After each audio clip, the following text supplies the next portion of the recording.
Вот инфекционная больница. Вот бригада скорой помощи, которая привезла на госпитализацию контактного с коронавирусом. После как в зале больного мы идем сюда, машину загоняем в места, где написано медицинские отходы.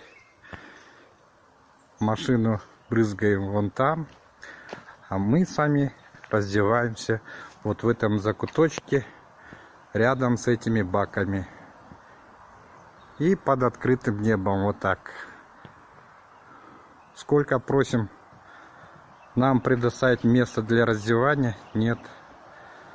Никто нас не слышит, никто не хочет помогать. И вот в этой мусорке мы раздеваемся.